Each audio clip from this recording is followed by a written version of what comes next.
and highway. I had to do it on the highway. And highway. I had to do it on the highway. While other folks been working by the light of day.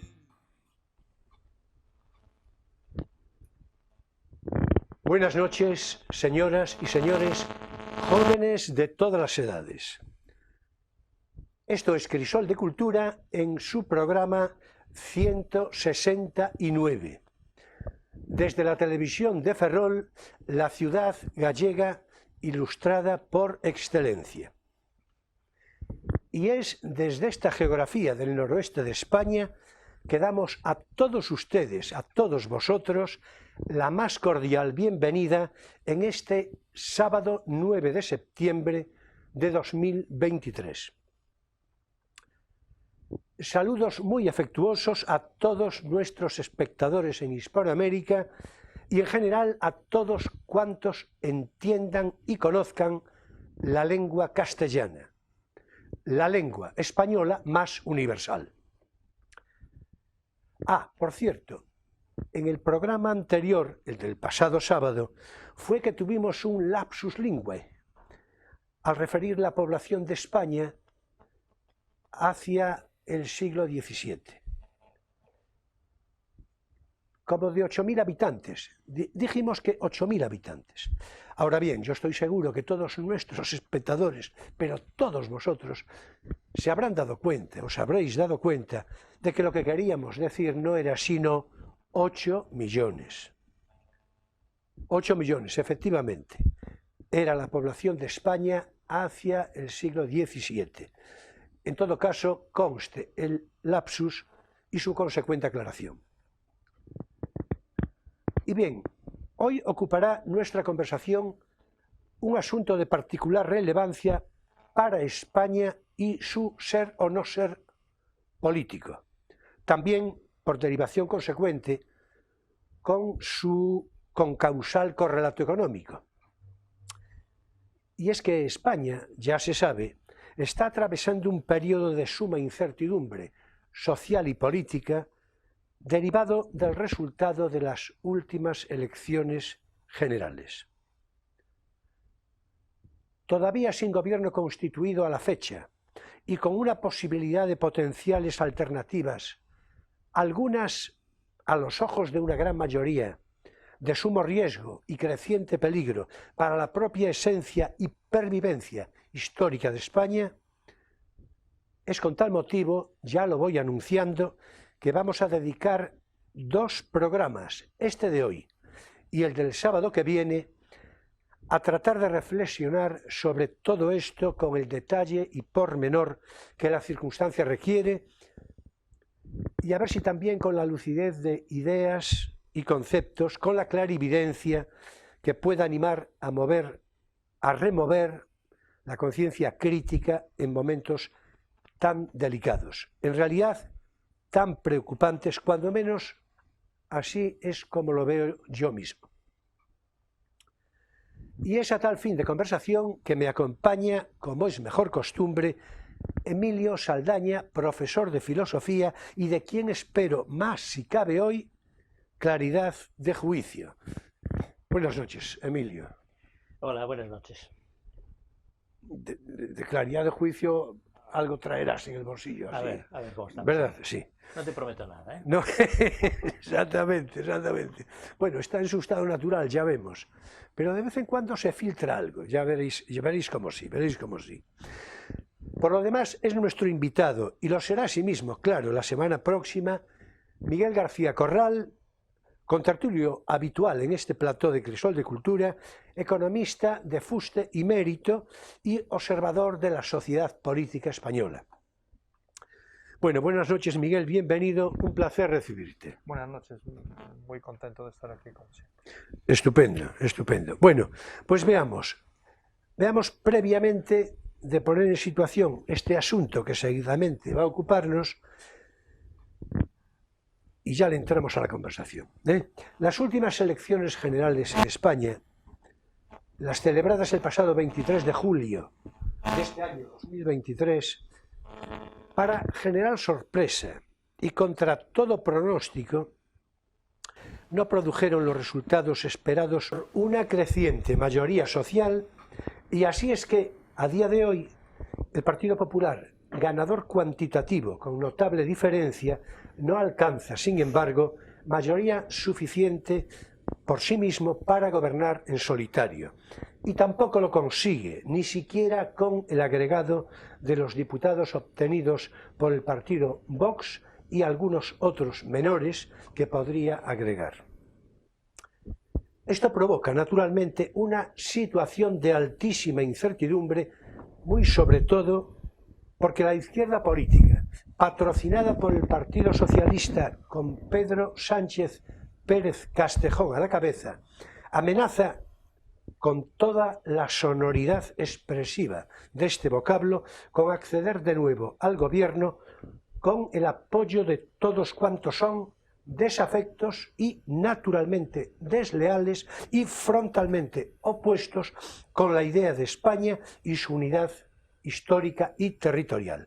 En definitiva, con la conformación secular de España, en puridad, podría decirse sin hipérbole, desde la antigua Hispania romana, con todos sus necesarios matices de procedimiento integratorio.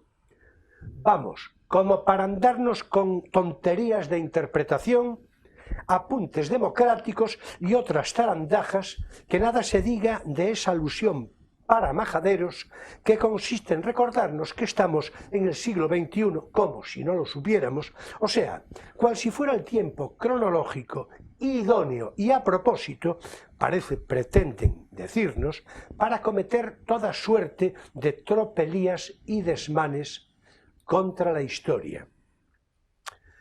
En fin, Miguel, si te parece, voy a seguir tu propia propuesta de cuestionario. Citaré 2 o 3 frases cruciales sueltas al caso, con finales en interrogante, como tú mismo propones, Sí. y de inmediato podrás abrir conversación como mejor te parezca.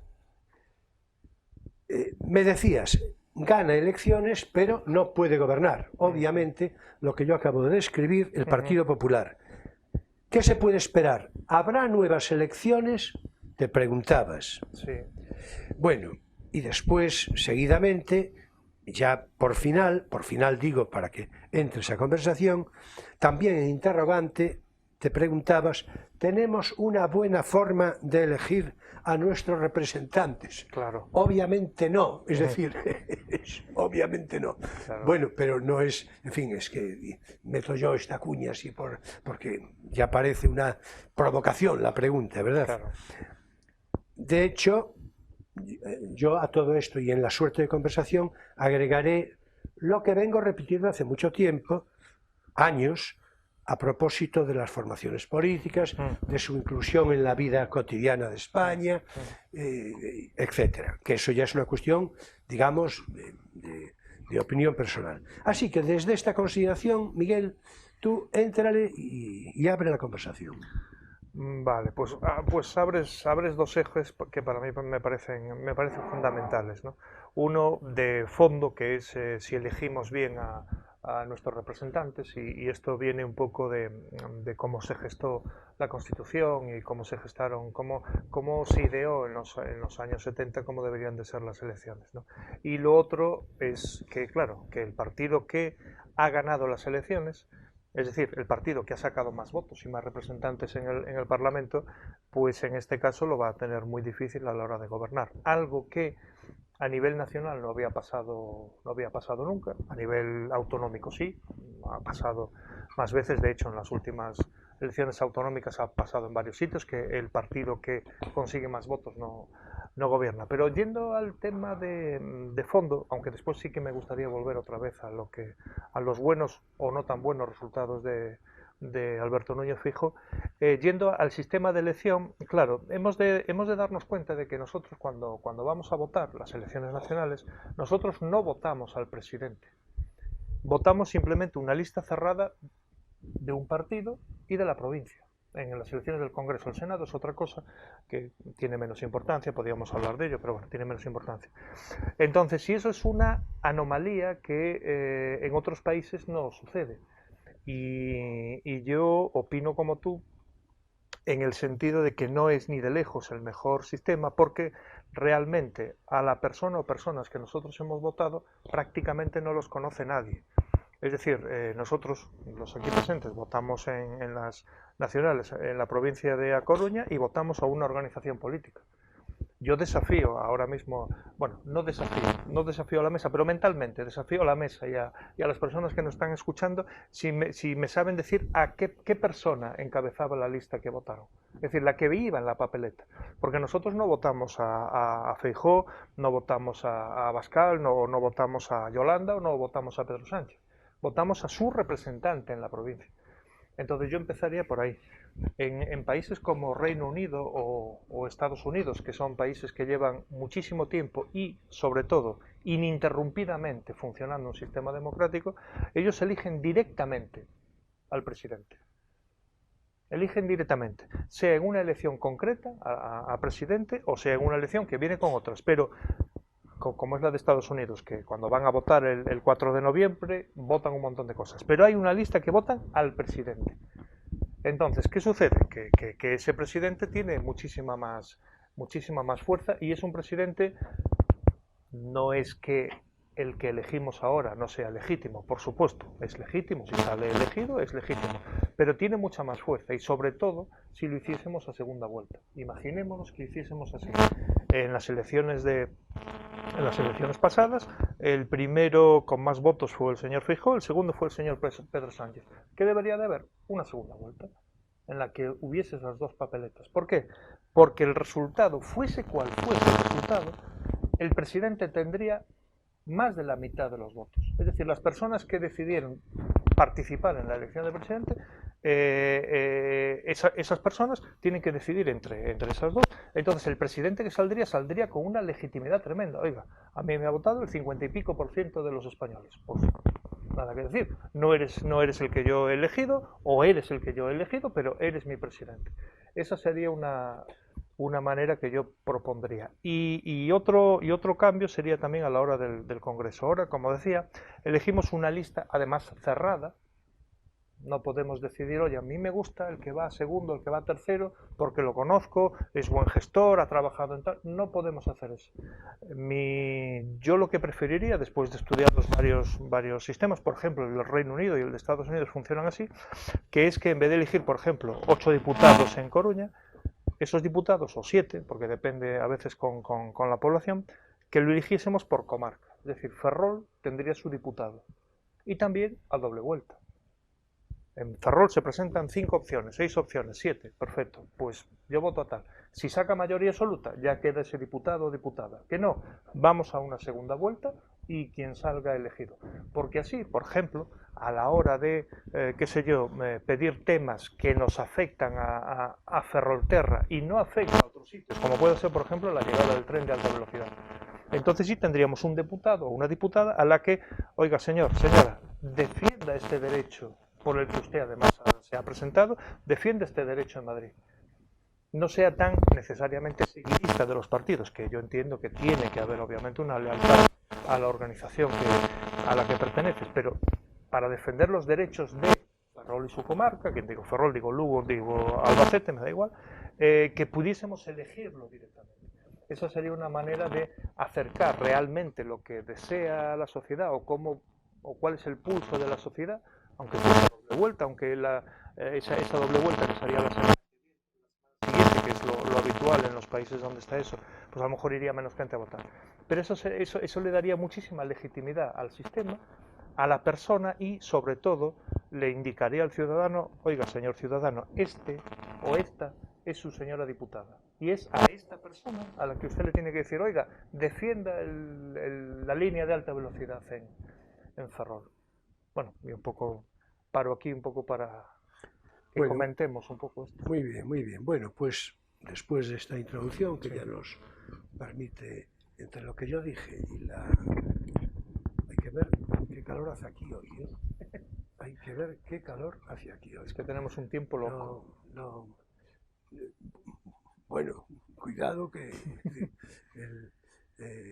tenemos el tiempo que procede en este momento. Sí. No te lo digo porque, porque te puedo decir, esto es un breve paréntesis que me vais a permitir, pero lo voy a decir, por una circunstancia que no voy a referir ahora, porque es ajena naturalmente al programa, pero hace medio siglo exactamente, tal día como hoy, hacía 32 grados. Esto lo digo yo porque lo sé. 32 grados. O sea, es que es el cambio climático. Que naturalmente, pues ya se sabe. A ver, hay que andar con cuidadito con esas cosas porque personal, ya hay bastante personal que colabora con esto. Hace 50 años hacía 32 grados. En esta ciudad de Ferrol, desde la que emitimos, 32 grados. Hace 50 años. Claro, porque es normal que en esta época pues haga esta temperatura. Otra cosa es el calor que hace aquí en este momento, pues porque el aire acondicionado tiene dificultades o algo así. Eso ya es otra cosa, eso es diferente. Bueno, vamos a ver, Emilio, que estoy deseando que nos digas algo con esa agudeza que te caracteriza. Hombre, yo no conozco las razones por las que cuando se hizo la Constitución elegimos este sistema más europeo en vez del sistema más anglosajón. Bueno, en Europa hay de todo. En Europa hay de todo. Hay sitios donde hay listas cerradas y sitios donde no. La razón fue que había un temor por parte de los constituyentes, había un temor muy grande, sobre todo al populismo. Había un temor a que y mírate hoy.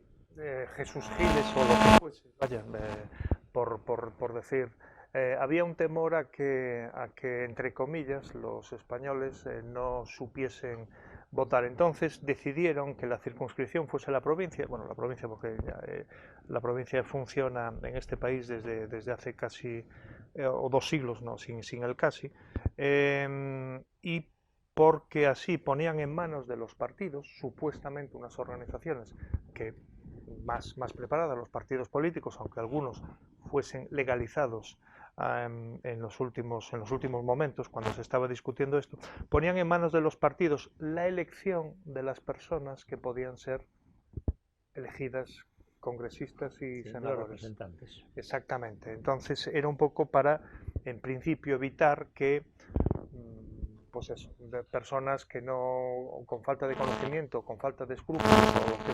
participasen, además los primeros tiempos del Congreso y del Senado elegidos a partir del 75, 77, 79 de esas elecciones iban a generar un montón de leyes muy importantes, ¿no? Entonces se decidió, igual que el título 2, que eso sería otro tema para otro programa, el título 2 y la sucesión es como es, pues se tomaron unas decisiones un poco en función de eso. Y por eso son los partidos los que eligen previamente, antes de que nosotros ciudadanos podamos votar, son los que eligen. Tú puedes votar a fulanito, menganito, citranito, de ahí no puedes pasar. En el Senado sí, pero el Senado es menos importante. Fueron listas cerradas. Exacto. Es ahí cuando se decide que la lista sea cerrada. Pero vamos a ver, con ese comentario final que hace, yo creo que es muy obvio que de lo que se trata. Por eso tengo mucho interés en que sigas por donde habías empezado. Es decir, es evidente es que Miguel lo dice como descripción, porque es así, claro. Lo que ocurre es que eso, en la práctica, una vez pasado el periodo de la ingenuidad política de aquel tiempo, la ingenuidad política que duró poco, por otra parte, para una persona intelectualmente solvente. Para otras, no, claro. Lo que se formó fue una oligarquía de partidos directamente, que es lo que tenemos hoy. Sí, la famosa partitocracia. Pero está claro. De hecho, es que además acaba de decir Miguel ahora, pero lo acaba de decir con eso, porque está describiendo. Entonces son los partidos, claro, es que ese es el mal. Ese es el mal. Y cuando digo es el mal, ya sé que os estaréis subiendo algunos por las paredes. Bueno, pues podéis bajar, que no hay ningún problema. Claro que ese es el problema, pero por supuesto que es el problema. Es decir, es el problema, otra cosa es el debate que haya de suponer la interpretación de eso. Pero el hecho concreto, incuestionable, indubitable, a la vista descarnada de todos, es la sinvergonzonería de los partidos políticos, la oligarquía que forman y que se traduce en la normalidad cotidiana de la vida política. Es normal que sea así. Bueno, y los sindicatos y todo eso, es decir, todo el entramado que pone en marcha esto.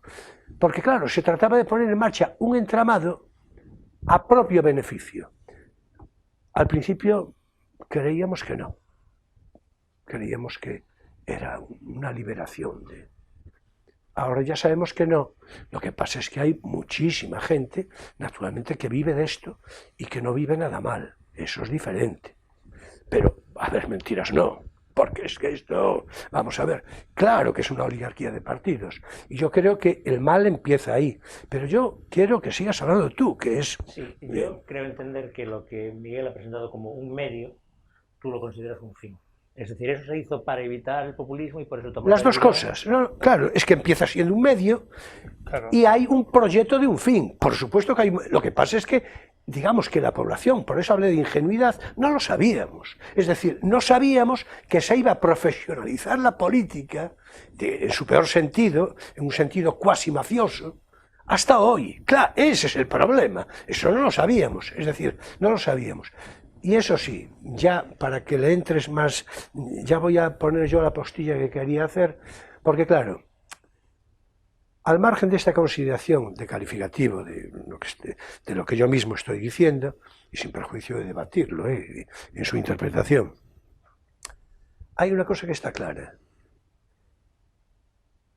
Digo, a unos ojos no interesados, a unos ojos no militantes, a unos ojos no ideológicos, a unos ojos sencillamente observadores de la realidad. La realidad es que los partidos nacionalistas, después lo de independentistas, secesionistas y tal, bueno, eso ya va de suyo, yo creo que va de suyo ya de principio. Ese es el mal en sí mismo. Y eso, curiosamente, en la consideración previa que hizo Miguel, hasta ahí acertada en general a mi juicio, pero claro, hay que apostillar esto. ¿Por qué se incluye a los partidos nacionalistas? Lo pregunto yo así en voz alta, ¿eh? ¿Por qué se incluye a los partidos nacionalistas en la vida política nacional? La clave es esta. Nacional. Bueno, seguramente porque los legisladores de entonces no podían pensar que la crecida de la deslealtad y de la traición alcanzase las cotas de hoy. Bueno, de acuerdo, no tenían la bola de cristal, perfecto. Pero sabemos que es así. El problema es que, ¿cómo vas a poner tú a jugar políticamente a formaciones que lo que quieren es dinamitar la nación? Bueno, es que eso es algo tan absolutamente, en fin, ya sé que estáis pensando. Y entonces, ¿qué se trata? ¿De que no participen de la vida política? Bueno, yo creo que si no participaran, pues tampoco íbamos a perder mucho. ¿Acaso íbamos a ganar? Pero yo hace muchos años, esto ya lo personalizo yo, y lo comenté, por cierto, con uno de nuestros invitados de hace poco, mi querido amigo Vicente Araguas, no hace tanto. Se lo conté a Vicente Araguas, creo que sabes lo que voy a decir, y me dice Vicente Araguas, pues no lo había pensado, eso no lo escuché nunca. Dije, no, si el problema es que la impresión que me produce a mí es que solo lo pensé yo, lo cual, naturalmente, pues me resulta, en fin, más que estimulante, bochornoso, ¿no? Los partidos nacionalistas son partidos en puridad, digamos en puridad descriptiva, regionalistas. Son gentes que tienen muy pegado su tierra Iba a decir a la cartera. No, seguramente al corazón, pero a lo mejor lo llevan cerca, el corazón y la cartera. Pero pues, miran para mí y dicen que ven a su tierra mucho más, con mucho mayor énfasis de sentimiento que yo. No, naturalmente esto es mentira, claro. Pero lo dicen. Bueno, pues si de lo que se trata es de que los partidos nacionalistas, regionalistas, o como quieran llamarse, han de participar en la vida política, pues que sea en los parlamentos respectivos regionales, es decir, en los respectivos parlamentos regionales.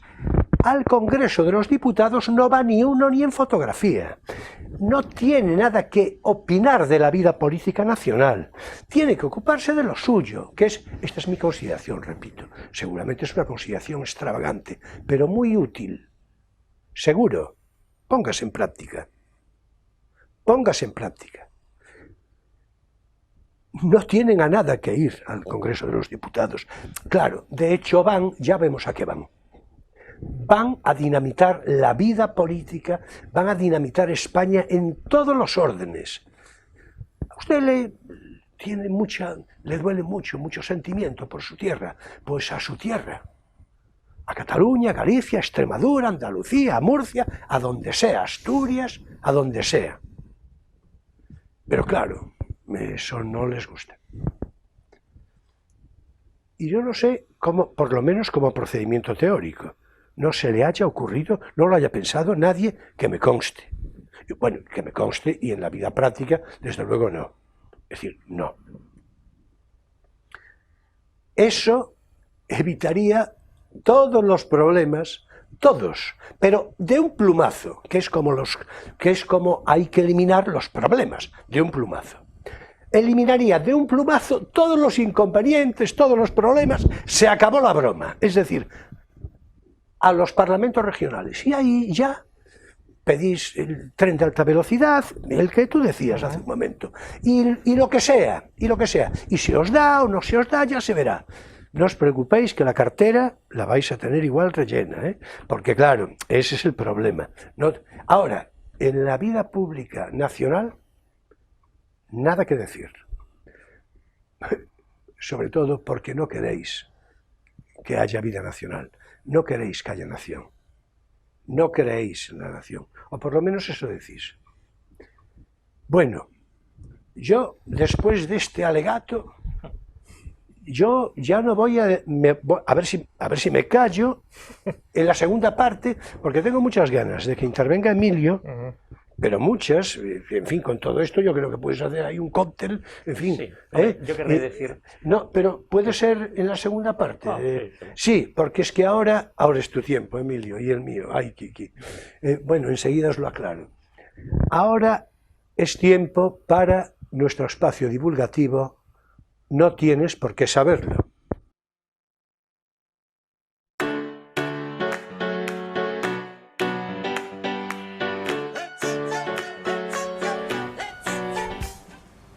Bueno, vamos a darnos una tregua emocional y necesaria. Vamos a ver. Ya sabéis que este espacio lo dedicamos a la recomendación de lectura y además muy complacidos siempre. Hoy yo tengo un gozo particular a cuenta de Emilio, enseguida lo aclaro, ¿eh? Aquellos espectadores más asiduos sabéis que al cierre de cada programa en las últimas semanas, desde el pasado mes de mayo, venimos glosando en lectura las llamadas Memorias de Kiki de Montparnasse. Pero esto es en el espacio de cierre, en el llamado Poesía eres tú, cierto. Y hoy también lo cerraremos, Poesía eres tú, al cierre del programa, con las Memorias de Kiki de Montparnasse, ya definitivamente las últimas, los últimos trozos. Porque ya llegó a su fin lo de Kiki. Pero ¿qué hace entonces Kiki en este espacio divulgativo de recomendación de lectura?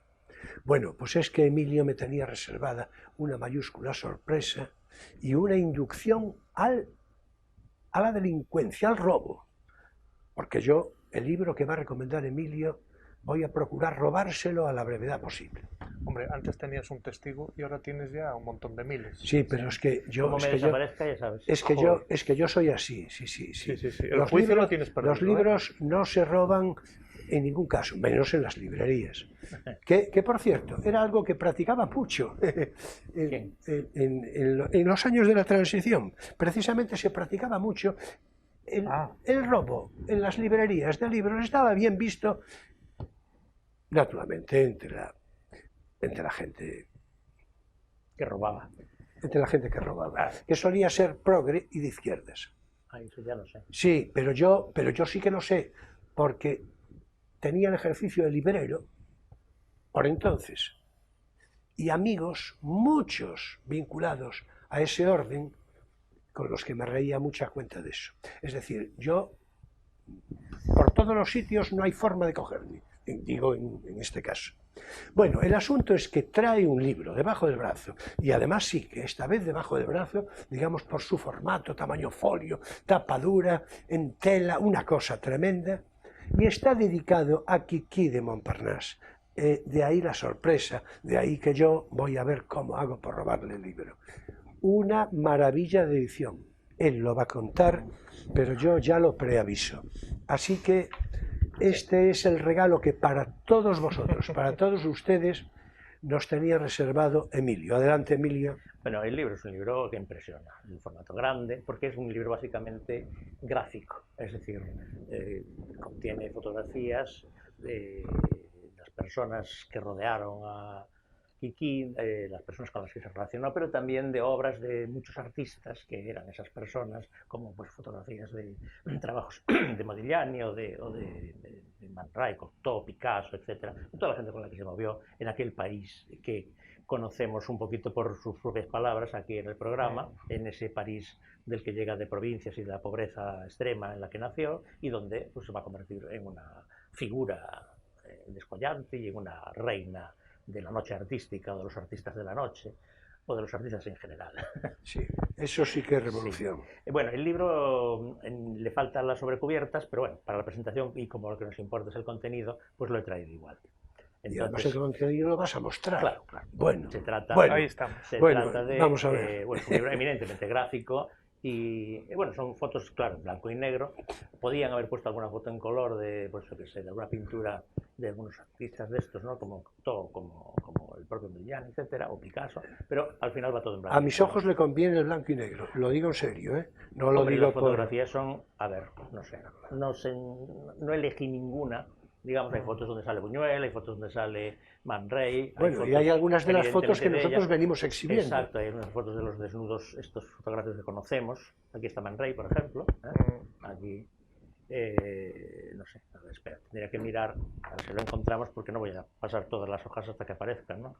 Entonces, vamos a ver si encontramos, bueno, acontecimientos de la época, artistas conocidos.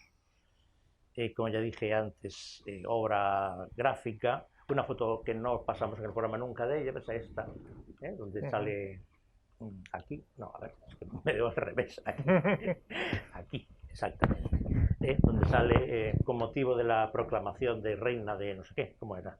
Sí, reina de Montparnasse, precisamente, así una foto como muy artística, con flores en la boca y aquella en qué república iban? En Francia. ¿Y pues, ella fue reina? No sé, pero ya sabes que los franceses han mantenido siempre una nostalgia por el antiguo, el ancien régime, y hace que fotos que muy donde muestran un poco la manera de ser de ella, porque no son de posado, son unas fotos como esta de aquí, unas fotos muy espontáneas, ahí donde se ve un poco el carácter del personaje, ¿no? Son esas fotos como las de Marilyn, que tienen unas son de estudio total, como las de Beaton, ¿no? Las de, claro. Y otras son fotos sacadas ahí en una ventana, subiendo un tren, que son igual de maravillosas. Claro. ¿Sí? Tiene esa fotocine natural. Esa de Buñuel está por ejemplo, es de Buñuel, es una foto conocida, tiene esa cara así como un poco de psicópata que tenía él cuando miraba la cámara, y tiene pues esa intensidad, maña del cineasta. Este de arriba es Eisenstein, nada menos, este de los pelos, que sale aquí en el medio. hablando efectivamente de cineastas, ¿no? ¿Qué más tenemos por aquí? Ahora no, la busco, no aparece la famosa foto, ninguna de las que enseñamos en el programa, pero bueno, acabarán apareciendo. Sí, pero Dice también que había dibujos, ya las mostraste. algunos de sus conocidos que salieron precisamente en las memorias estas, ¿no? Esos que decían, ¡ay, es tan guapo, tal! Pues el guapo es este. Luego cada uno opina si tiene razón o no. Y, bueno, no pueden faltar, claro, las famosas fotos de desnudos. Este no coincide con ninguno de los que presentamos aquí, pero es una maravilla, esta foto. Porque fue, digamos, el medio por el cual ella accedió a los artistas. Accedió como modelo de pintura y de fotografía, y accedió como modelo de desnudos. Y, bueno, a ver... Hay montones de fotos, claro. Tenemos hasta un Adán y Eva aquí, así una especie de parodia de Durero, que no es ella la protagonista, pero bueno, es igual. En fin, era la época loca, ¿no? Los locos años 20 de París. Salen muchas fotos teatrales, muchas fotos de lo que llamaríamos el cabaret, la music hall. Estas son dos de las fotos que sacamos aquí siempre, ¿no? Esta de abajo y esta de arriba. Aquí serán un poco más pequeñas, pero las hemos sacado muchas veces en la esquina de la pantalla. Y las volveremos a sacar al cierre del programa. Leamos, claro, porque cada vez que leemos, pues... Y bueno, fotos de París, del París aquel, en fin, pero sobre todo, ya digo, de artistas y de diversiones parisinas, casas.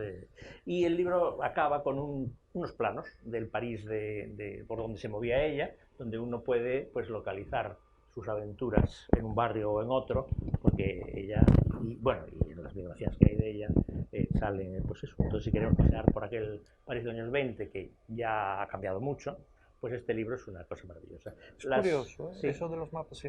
Y que conste que a mí, yo no conozco prácticamente nada, pero sí que me han comentado que después de la Segunda Guerra Mundial, claro, sí que París procedió a una reconstrucción que era prácticamente, es decir, siguiendo los planos, así como otras ciudades europeas después de la Segunda Guerra Mundial. Sí que hubo muchos cambios, se abrieron las avenidas. En París no, se construyó prácticamente por esos planos. Sí. Y nada, entonces, ¿cómo se llama esta parte? ¿Guardas? ¿O contraportadas? No sé cómo se llama. Sí, las guardas.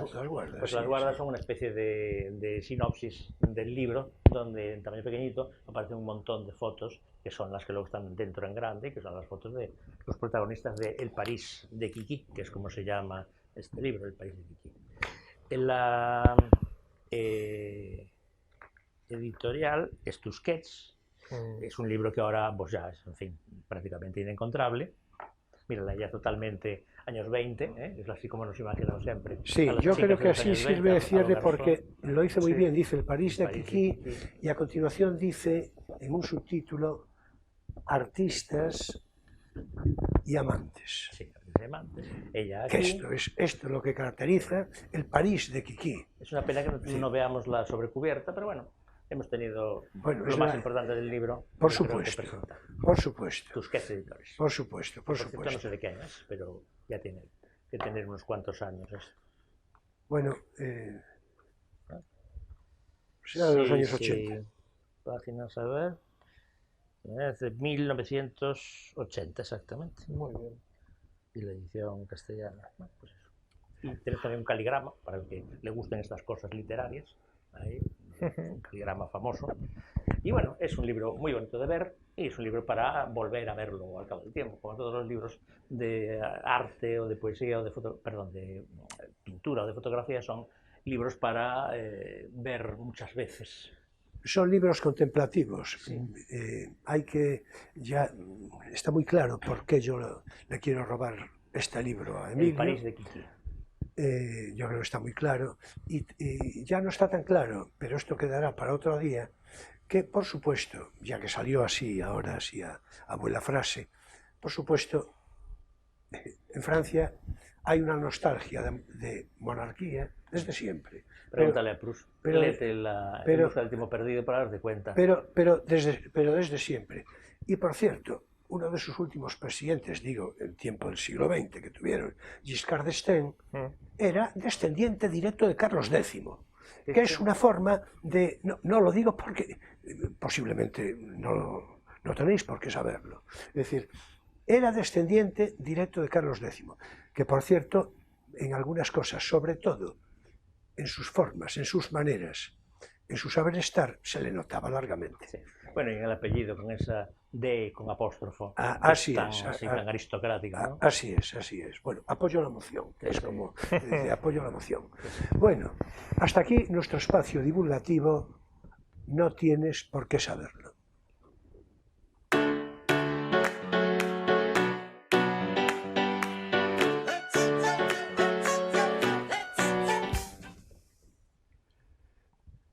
Bueno, empecé el programa en la introducción diciendo que habrá una segunda parte el sábado próximo. Hay que ver qué capacidad de previsión tengo yo, porque claro, es que esto se nos iba de las manos. Ya sabía yo que iba a ser así. Y vamos Entonces, a necesitar un segundo programa para la parte más sí, por de discusión supuesto. económica. Sí, para la discusión económica, pero la política es fundamental, Pero no se porque es separar, previa. Lo separamos porque no nos caben juntas, pero en realidad... Sí, no, es que van ahí, ¿verdad? Así, un poco. Bien, en todo caso, repito, yo, es verdad que ahora ya estuviste tú recreando el París de Kiki, pero ahora vuelve aquí a la dura realidad y cuéntanos lo que te parezca con todo lo que, con aquel alegato mío, recordarás y todo esto. Bueno, entonces, todo lo demás, tú di lo que quieras porque tengo muchas ganas de escuchar. Yo le querría consultar a Miguel su opinión sobre la interpretación tradicional de por qué los nacionalismos. La interpretación tradicional ha sido que eso facilitaría el encaje de unas zonas que llevaban una serie de, bueno, diríamos, no sé si cientos de años, pero por supuesto decenas de años, en tensión con el Estado central. Visto a lo que hemos llegado, creo que el famoso encaje no se facilitó con esta estructura estatal y con esta, digamos, integración política de los partidos nacionalistas en el Parlamento español. Pero claro, esto es una cosa que fue imprudencia temeraria de los padres de la Constitución, fue no querer ver lo que cualquiera podía ver pero no se quería admitir. ¿Qué fue? A ver, incluso esta última semana hemos hablado un par de veces o tres sobre esto. Es muy difícil analizar los hechos del pasado con los datos del presente. Es dificilísimo. Entonces, yo creo que la transición se hizo en líneas generales, razonablemente bien. Eso hay que lanzarlo. El encaje de los nacionalismos. A ver, como se suele decir, mejor dentro que fuera. Mejor dentro que... Exacto. Esa es la idea. Entonces es difícil. A ver, están dentro. Esa es la clave. Yo no estoy de acuerdo con que el problema que tiene el sistema que tenemos, y eso sí que es heredado del pasado y deberíamos de cambiarlo, pero con eso no basta, como diría el presidente del País Vasco de Euskadi, con esto no basta, como dice Urkullu, con una reinterpretación de la Constitución, no basta. El problema es el sistema de elección que tenemos, que al ser representativo no elegimos directamente al presidente. Por cierto, ¿crees que están sobre representados las nacionalidades? A ver, si cogemos los votos del nacionalismo y cogemos los escaños que tienen, a veces están un poco más sobre representados, a veces menos. Los escaños de Euskadi y los escaños de Cataluña, a eso se presentan tanto nacionalistas como constitucionalistas. Es decir, el reparto en esas provincias está al alcance de hecho, el partido, además con margen, el partido más votado en las últimas elecciones fue un partido constitucionalista en Cataluña, y además con mucho margen. O sea que no se trata tanto, y el Partido Popular también ha tenido años de tener muchísima representación en Cataluña. La cuestión es, a ver, son ciudadanos. Si los consideramos ciudadanos españoles, son ciudadanos españoles, pues tienen derecho a elegir. Pero sí creo que los ciudadanos deberíamos de elegir directamente a nuestros representantes. Entonces, y digo más, de una manera indirecta, pero mucho más democrática, el peso de un partido nacionalista o de un partido regionalista o de un partido pequeño como Teruel existe, por ejemplo. Teruel existe, o como pudiese ser otro partido de derechas pequeño, Vox u otro, o un partido, es decir, daos cuenta que en muchas comunidades autónomas hay partidos de 2 o 3 diputados que están haciendo una palanca tremenda. Entonces, por eso Pensaba en Coalición Canaria. por ejemplo, Coalición Canaria, pero cualquier partido de los que ha habido en Andalucía han sido una palanca muy importante para elegir el presidente de la Comunidad de Andalucía. Ha pasado en Extremadura. Entonces, si elegimos directamente al presidente de España, de la nación española, y al presidente de las distintas autonomías, entonces la palanca, digamos, de los partidos pequeños, sean nacionalistas o no, ya es mucho menor, porque el presidente va a ser elegido directamente por los ciudadanos y a doble vuelta. Nunca va a haber un presidente de España nacionalista vasco, es imposible.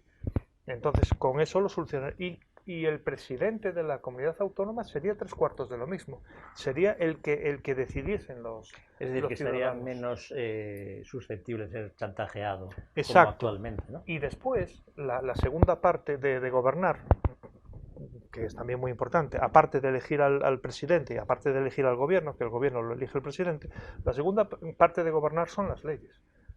Y ahí sí que es verdad que no tenemos, entre comillas, tanta queja, dígase así con muchas, repito, con comillas, no tenemos tanta queja de los partidos pequeños, porque las varias legislaturas que ha habido en este país donde no ha habido una mayoría absoluta, la última de Felipe González, la primera de Aznar, en esas legislaturas, sobre todo en la primera de Aznar, se aprobaron muchísimas leyes. Y esas leyes fueron aprobadas por el apoyo de partidos pequeños, básicamente por Convergencia de Unión y el PNV. Pasó lo mismo con Rajoy. La segunda legislatura de Rajoy, de hecho, días antes, creo que no llegó ni a 2 semanas, de votarse la moción de censura, después de aquella sentencia que condenó al Partido Popular, el Partido Nacionalista Vasco había votado a favor de aquellos presupuestos. Entonces, desde el punto de vista de lo que es el día a día, sí que es verdad que relativamente en España no hemos tenido los problemas que han tenido otros países europeos donde han saltado gobiernos. Aquí prácticamente nunca ha saltado un gobierno porque el partido gobernante no haya podido aprobar unos presupuestos o tal, ¿no? Prácticamente nunca ha saltado un gobierno por eso. Sin embargo, en países europeos han saltado gobiernos por no ser capaces de gobernar, Entonces hay que separar las dos cosas. Una, elegir al presidente, yo lo haría directamente, y después el acto de gobernar. Yo entiendo tu posición, Manuel, en el sentido de si tú no piensas en el todo, ¿por qué decides en el todo? Si tú no piensas en el todo. Esa es una... Pero es verdad que en el Parlamento español se deciden muchas cosas aparte de todo. Pero, repito, en esta última legislatura, si no me equivoco, se aprobaron 130 y pico leyes y, claro, fueron leyes firmadas por muchos partidos. Con la última de Rajoy pasó algo parecido. Los primeros 18 meses del gobierno de Aznar, que no me duele, no me cansaré de decirlo, los primeros 18 meses del gobierno de Aznar fueron muy buenos y la mayor parte de las leyes se votaron con 2, 3, 4 partidos más que votaron a favor. Y esos partidos hoy los llamaríamos nacionalistas. ¿Quieres decir algo? Muchas cosas. No, vamos a ver. Tantas que no caben lo que queda de programa. Quiero decir, es evidente que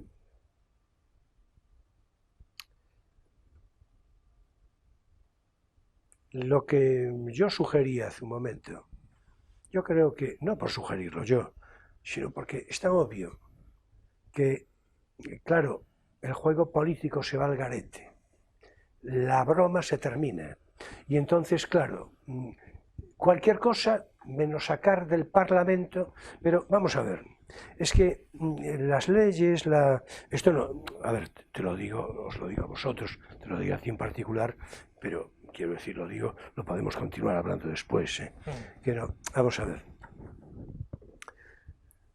Es que da la impresión de que en España no ocurre nada, no ocurrió nada, la perspectiva histórica desde la muerte del general Franco hasta hoy, que no tiene una lectura.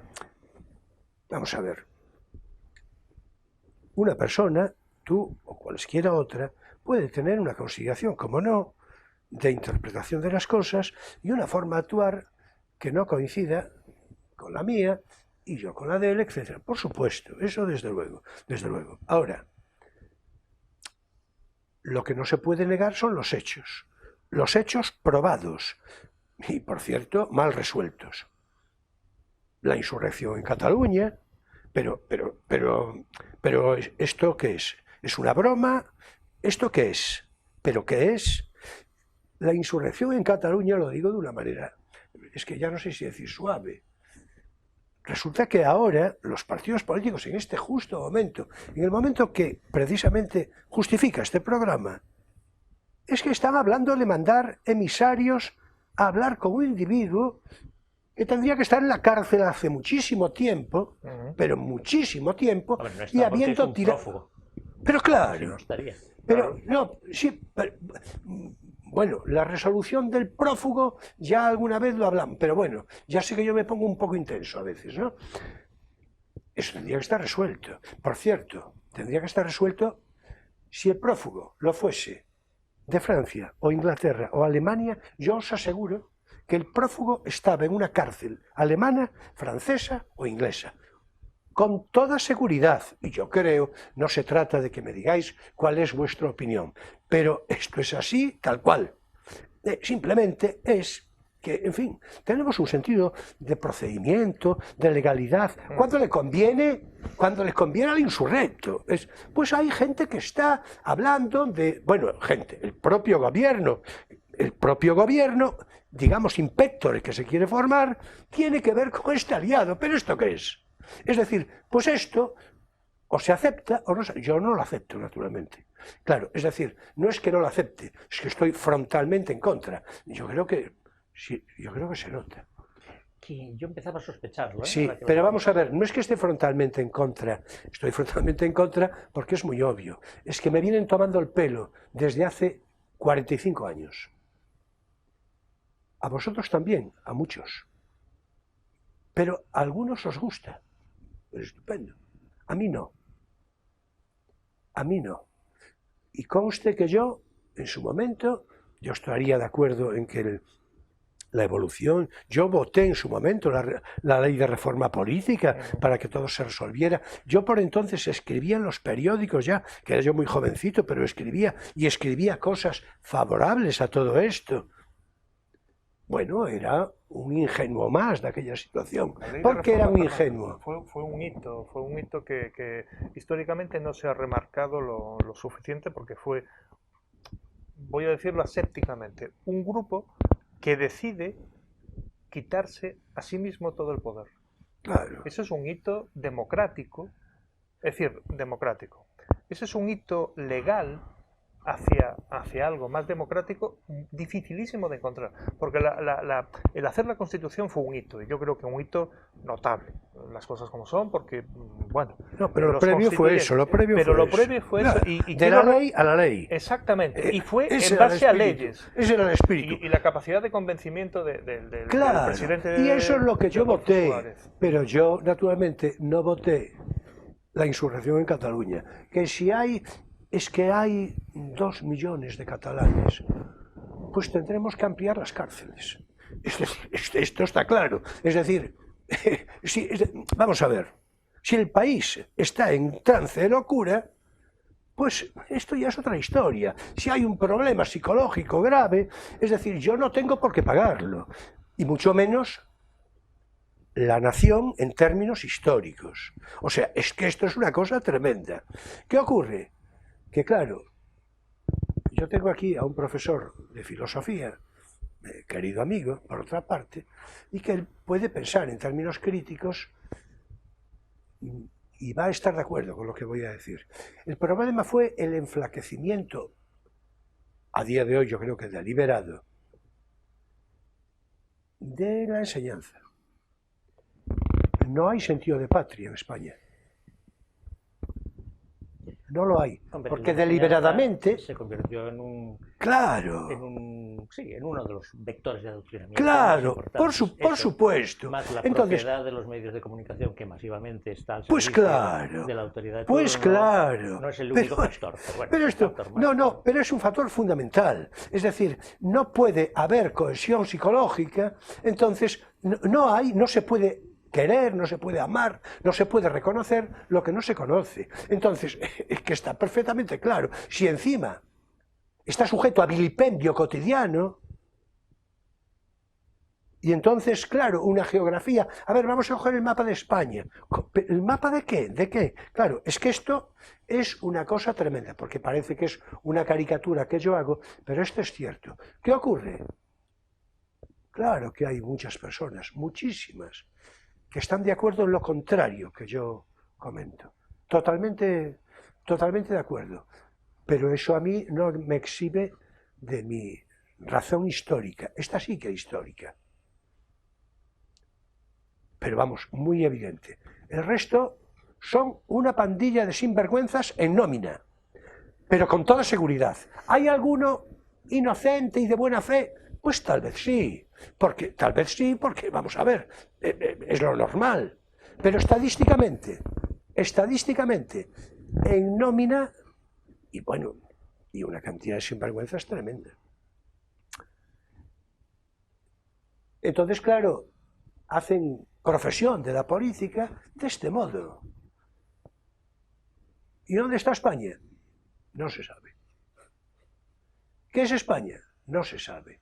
No, pero vamos a hablar del Parlamento, de las leyes que decía hace un momento de Miguel. Es que encima les vamos a agradecer a los partidos nacionalistas que no se opongan a leyes que les convienen a ellos. Es decir, mientras van resquebrajando, mientras se van repartiendo la tarta de una manera descarada, bueno, de lo último que se está considerando, yo leía un suelto, así, a vuela página en un periódico, hace un par de días, que decía que Pedro Sánchez, ya se sabe quién, Pérez Castejón, que pidió informes para cerrar el cuartel general del Ejército en Cataluña.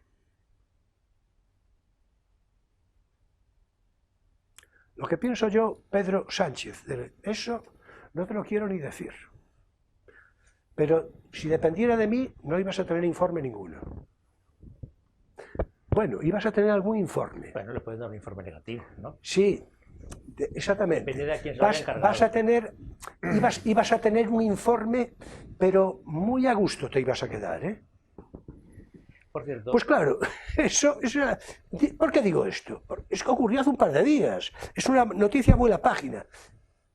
Estoy seguro que a una gran mayoría de españoles de documento nacional de identidad, no de formación, de emoción, no, de eso no, estarán totalmente de acuerdo. Bueno, y una serie de catalanes, no te quiero ni decir. Por cierto, otros no, hay otro buen puñado de catalanes que tienen un sentido patriótico de España inequívoco y compatible con ser catalanes. Claro, por supuesto. Igual que mi forma de ser español es ser gallego. Y voy a decir, y a mucha honra que se dice así, por supuesto. Y otro será el extremeño, pero claro, en fin. Bueno, chicos, no sé si me queréis decir algo. No, pero... yo le quería volver a preguntar una cosa que se me ha ocurrido respecto de la propuesta esta de que sería mejor elegir directamente y con doble vuelta. ¿Qué distancia hay entre esa propuesta y la conocida y recurrente y nunca respetada propuesta de que gobierne la lista más votada? Es que gobierne la lista más votada no puede ser una norma en sí misma, porque imaginemos, pues eso, que hubiese un resultado de 4 partidos, 26, 25, 25, 24%. Quiero decir, el que saca 26 es muy poquito. No tiene que... A ver, si lo convirtiésemos en ley, sería legal. Claro que sería legal que gobernase una lista más votada, pero es poco legítimo porque nunca sería un 50 y tantos %, o sea, nunca pasaría del 50%, o no necesariamente, ¿no? Claro, entonces el sistema que tenemos ahora hace que pero de manera indirecta hace que una mayoría de personas, a través de sus representantes, pero sí que es verdad que es una mayoría, es decir, son más de la mitad que están representados, elijan a un presidente. Aznar en su momento en el 96, Felipe González en su momento en el 93, y después Zapatero, Rajoy. Rajoy tuvo una legislatura con mayoría absoluta, otra que necesitó el apoyo de otros partidos, entre ellos nacionalistas. La propuesta, que es lo que funciona en Reino Unido, lo que funciona en Estados Unidos y en otros países, es esa, que directamente con un papelito que ponga Pedro Sánchez, que ponga Alberto Núñez Feijóo, que ponga Pepito Pérez, votemos. Porque así el que sea presidente, la persona que sea presidente, va a tener más del 50%. Más del 50%. Es decir, eso es, por supuesto, legal, como no podía ser de otra manera, pero es muy legítimo. Pero que muy legítimo. Y, por supuesto, que no hubiese, en mi opinión también, porque además deberíamos de elegir a un presidente y a un vicepresidente, y digo por qué, que no hubiese adelantos electorales. Que no fuese al albur, y además nos lo tomamos con tranquilidad, decir, no, elige cuando tenemos elecciones, lo elige el presidente de la comunidad autónoma o el presidente del gobierno. ¿Pero qué es eso? Tenemos un ritmo, unas leyes, una cosa a gobernar. Esto es como si yo cuando he sido gerente dijese, no, yo ahora paro. Voy a parar, que me conviene que le demos una vuelta. No, oye, sigue trabajando, acaba tu trabajo y después tenemos elecciones. Y por eso decía lo del vicepresidente. A mí me parecería una manera, por supuesto legal, eso no cabe duda, pero mucho más legítima. Además tendría mucha más fuerza. Y además no habría esa crítica de decir, es usted un presidente ilegítimo o usted no tiene la legitimidad para gobernar o no tiene la legitimidad para proponer tal cosa. Oiga. Porque tiene menos votos que yo, pero consiguió llegar a la presidencia a base de... Exactamente. Una de las cosas complicadas negociar. Que hay, que conste que España no lo ha sufrido, pero podría un par de minutos, no más, ¿eh? Nada, 30 segundos. Que España no lo ha sufrido hasta ahora, no hemos tenido todavía un gobierno, como decía antes, que se haya visto coartado por tener sucesivas derrotas en el Congreso. No lo hemos tenido hasta ahora, pero podríamos tenerlo perfectamente. Entonces, ¿cómo pasa? Bueno, iba a poner un ejemplo de nuestros vecinos de Portugal, pero estos también lo tienen solucionado. Esa es la propuesta, y además así acercaría la política a los ciudadanos. La política es uno de los temas de los que hablamos mucho, pero hacemos poco y, sobre todo, no le decimos a quien le tenemos que decir la cosa. Si yo tengo que decirle algo a alguien sobre el tren de alta velocidad a Ferrol, se lo tengo que decir al diputado. Pero tengo que saber quién es, tengo que hacer ese esfuerzo de saber, pero si lo elijo directamente, entonces sí que sería más fácil. Bueno, ya lo siento, Miguel, que a mí me gustaría, ya se sabe, continuar, pero no es posible. ¿Alguna cosa que nos haya quedado un poco en el tintero puede resurgir? Sí, no, volveremos la próxima semana. En todo caso, digamos que el apunte en sentido contrario de lo que decía ahora Miguel. La conclusión a día de hoy en España es que todo apunta a que es altamente probable que pueda gobernar pronto el partido que no resultó vencedor en las elecciones, por cierto, circunstancia inédita en este periodo, digamos. Sí, nunca había pasado. Nunca. Bueno, Ha pasado. Nunca. A nivel nacional, a nivel autonómico. Es de lo que hablamos, claro, Miguel. correcto. De lo que hablamos es de lo nacional. Un gobierno que puede fácilmente, repito, ¿cómo se sustenta? Pues se sustenta que perdió las elecciones, en términos, no resultó ganador. ¿Y quiénes lo van a sustentar? Pues básicamente, precisamente los partidos que yo vengo a criticar con intensidad. Es decir, los partidos nacionalistas, esos que no tendrían que estar para mí en el Parlamento Nacional. Otra vez, sustentado en eso. O sea, sustentado en realidad en la deslealtad y en la traición.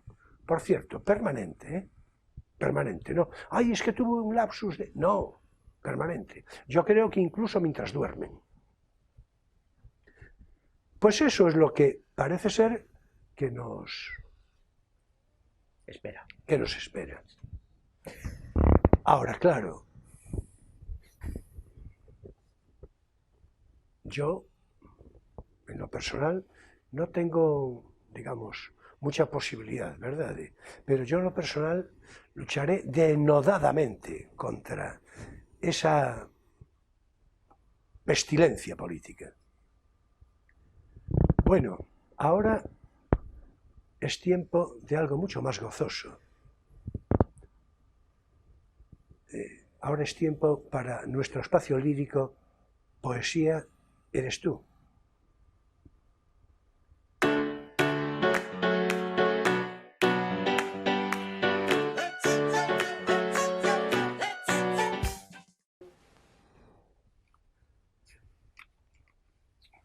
Claro que tiempo gozoso, naturalmente.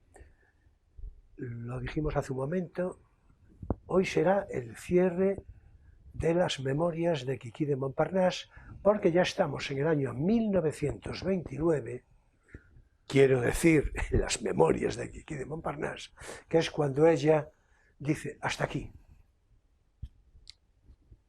Cuando sale de la hipnosis, se supone, ¿no? Sí, en efecto, de la hipnosis, de la hipnosis de Mariano Bruhl, ¿no? Bueno, justamente, de tal manera que vamos a dar lectura, respectivamente, Emilio y yo, y desde luego mucho más, con mucha mayor premura de la que a mí me gustaría, empezará leyendo Emilio el trozo denominado El juicio, porque ya sabemos que estaba en la cárcel Quiquí de Montparnasse la semana pasada. Ahí pasó todo el verano. En efecto, y yo lo cerraré con Montparnasse hoy, que es una exultancia de los sentidos. Bueno, te voy a pasar mis gafas, que son las tuyas, ¿verdad? Pues sí. Claro. Sois hermanos de gafas. Somos hermanos presentes. Bueno, presbíteros. sí, también. Esa congregación. También. Sí. Presbíteros de la presbicia. ¿Qué me toca en prisión? No, el No, juicio. claro, en prisión ya no. Recordemos que estaba en prisión, allí pasó el calor y ahora llega el juicio con la fresca. El juicio. Hoy me juzgan. Juzgar. ¿Quién tiene derecho a juzgar? Tengo mi frasco de amoníaco en la mano. Me encuentro débil y he adelgazado 5 kilos en 13 días. Vuelvo a subir al coche celular del otro día. Sigue oliendo igual de mal. Me encuentro con algunos de los hombres que iban conmigo en el viaje anterior. Están irreconocibles. ¿Les produciré yo la misma impresión? El gendarme quiere que me siente en sus rodillas. Sin duda le parece que me honra con ello, pero yo prefiero las rodillas de cualquier bandido que haya por allí. Llegamos. El pasillo está repleto. Pasaré hacia las 12. En el pasillo, un hombre tirado en el suelo da una serie de rugidos. Otros le sostienen. Tiene un ataque de epilepsia. Los jueces creen que es puro camelo. El pobre tipo solo había falsificado su permiso de conducir. El pasillo es tan estrecho que si me llaman tendré que pasar por encima de ese cuerpo encogido. Es mi turno. No veo nada, estoy roja de vergüenza. Mi abogado me dice que no hable y que simule que lo siento. No contesto. Me he quedado sin voz. Mi amigo está ahí. Ha venido para responder de mi honradez con sus compañeros. Me conmueve el verlo allí y lloro. Antes que yo pasa una anciana que ha robado una crucecita de oro en un costurero. Llora, la absuelven. Después le toca a una chica alta con el pelo al rape de la asistencia pública. No tiene abogado. Un señor con quien se acostaba ha perdido su cartera y la acusa. 3 meses. Su pobre rostro apagado, da pena verlo. Ahora llega una delgadita, morenucha, una chavala de 15 años con acento marsellés. Se ha peleado con un agente del orden. Dice que le partirá en cachitos y que le han echado el guante porque no quiere dejarse untar como chivata. 2 meses de cárcel. Al pasar me dice, mierda, otros 2 meses buscando piojos. Con un tono, mi turno. No le soy simpática. Un juez de barba blanca, el que está en medio, me pregunta si estaba bebida. Le contesto que no. Entonces me dice que aún tengo menos disculpa. Alisándose la barba, añade que mi amigo está en la sala. Miro hacia mi amigo y compruebo que si hubiera tenido un revólver, el juez no hubiera continuado mesándose en la barba. El comisario viene y declara que yo le había pegado e insultado. Un testigo, traído por él, dice con un acento muy peculiar: bueno, ella le dio un golpecito con su bolso. Y el tipo del bar, que no había venido, mandó decir que fue él quien había insultado el primero, siendo suya la culpa, y que como los desperfectos estaban pagados, retiraba la denuncia. El bueno del marinero que iba conmigo había hecho una colecta por todos los barcos y, llevados por la indignación, entre todos sus amigos le habían dado 25.000 francos para comprar mi libertad.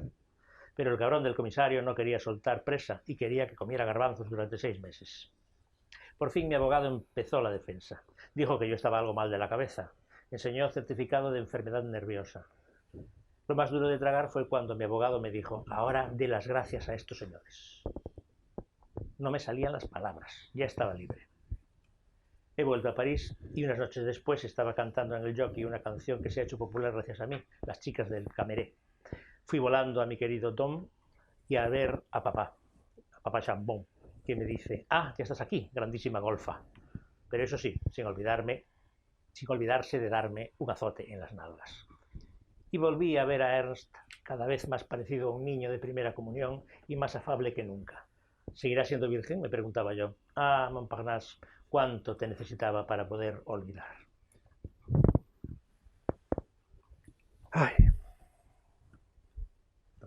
qué bien lo paso yo con estas cosas. Sí, con los azotitos en las nalgas, Sí.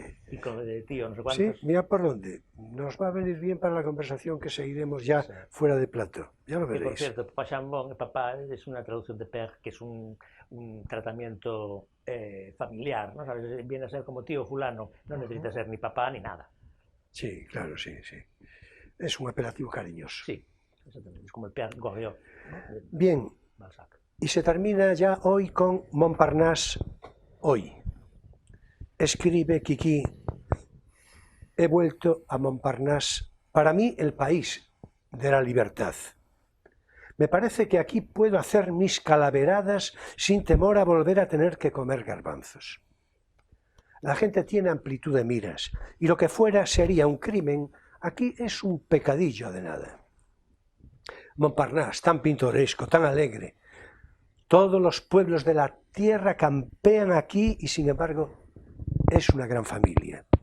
Por la mañana, chicos con pantalones anchos, frescas muchachas, corren a las academias, a donde Watteau, Colarossi o la Grande Chaumière, etc. Algo después se llenan las terrazas de los cafés y los porridge de las bellas americanas alternan con los picons citrons franceses. Luego al Don, al Seret, en busca de un rayo de sol. Allí se dan cita las modelos. Son fieles a su profesión. Aicha, Bubul, Clara, pocas quedan ya tan simpáticas.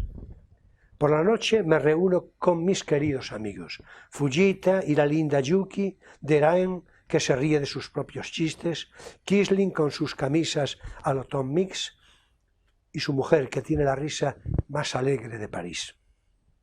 También está Desnos, muy atareado, porque varias personas le han pedido un favor.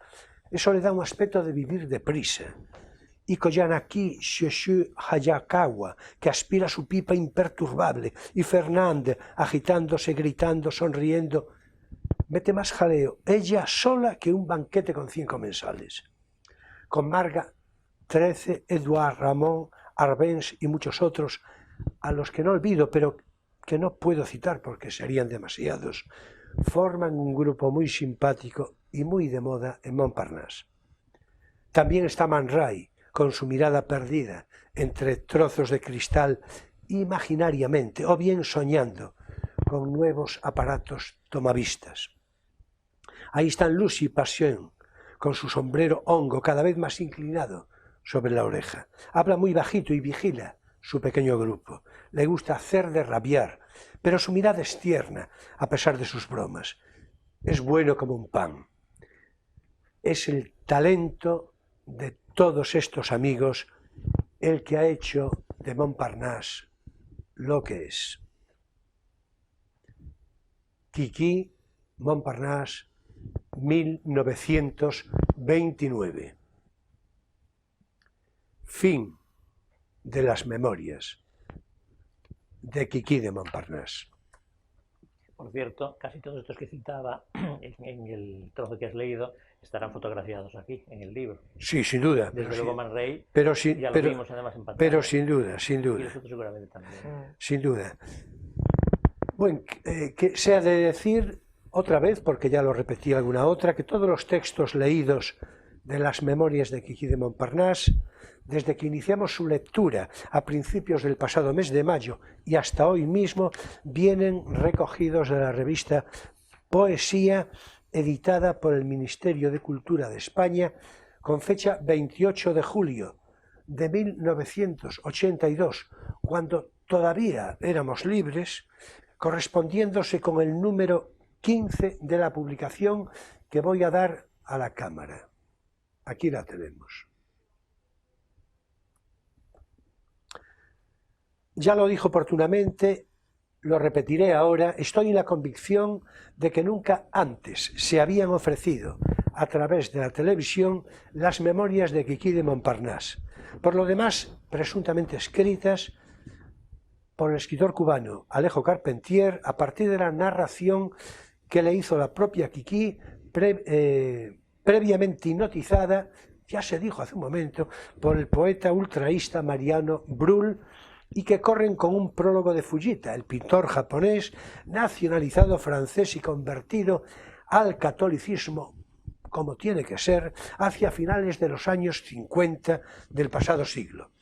Pintor de mujeres y gatos por este orden preferente, en lo que nos parece acertar a Emilio Saldaña y a mí mismo. Mujeres y gatos. Sí, estaba pensando, a mediados del pasado siglo, del siglo XIX, ¿no? No, del siglo XX. ¿Es cuando se convirtió al catolicismo? ¿O es cuando... Fujita, es cuando ocurre todo esto. Pero están en el 29. A mediados, en el 59, creo que es cuando Fujita se convierte al catolicismo. Yo pensé que ya era católico cuando la conoció. No, que va. Se convirtió al catolicismo, a ver, finales de los 50. Creo que en el 59 exactamente. Es que se puede ser pecador sin ser católico también. Pero no lo saben. Eso es verdad. No lo saben igual. No tienen ese placer oculto. Es del arrepentimiento, es Claro. ese placer oculto, de pecar. Claro. Bueno, me parece que me estáis provocando un poco, pero yo no voy a atender que no tengo tiempo. Es decir, pintor de mujeres y de gatos, por este orden preferente, según nos cumple a Emilio y a mí pensar, y cuya edición se corona con las 3 fotografías que le hizo a la propia Quiquí el afamado pintor y fotógrafo surrealista, archirrepetido hoy, Man Ray, fotografías que repetidamente venimos ofreciendo cada semana y hasta hoy mismo. Y cuyo elenco hemos ampliado con las que vienen dentro del libro. Por supuesto. Así que gracias y mejor memoria para todos los intervinientes y desde luego honra y prez para la espléndida y desenvuelta e imaginativa y sacrificada, inteligente y, gracias a Dios, voluptuosa Quiquí de Montparnasse. Y desvergonzada, porque si fuera voluptuosa pero casta y recatada, pues no hubiéramos disfrutado lo mismo. Es que vamos a ver, acabo yo de exorcizar vuestro catolicismo extraño, pues claro que voluptuosa, naturalmente, pero ¿qué es esto? Y hasta aquí, nuestro espacio lírico, poesía, eres tú.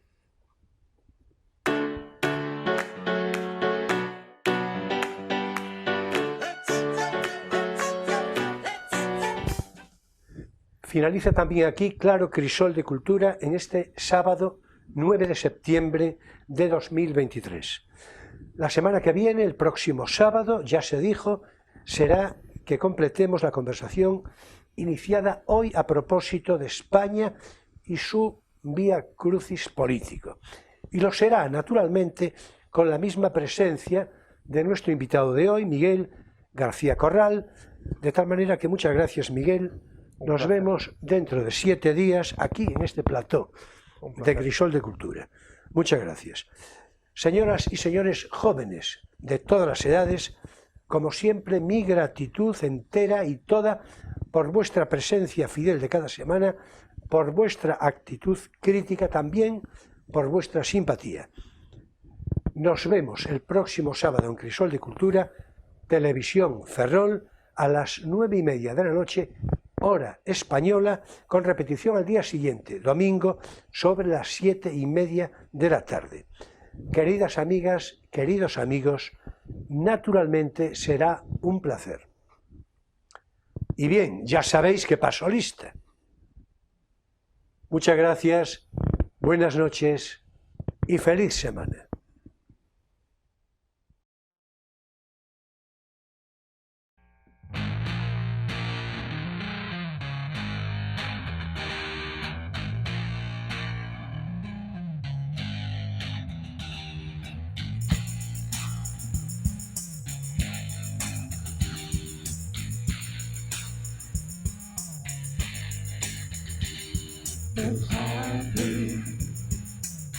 I had to do it all the hard way.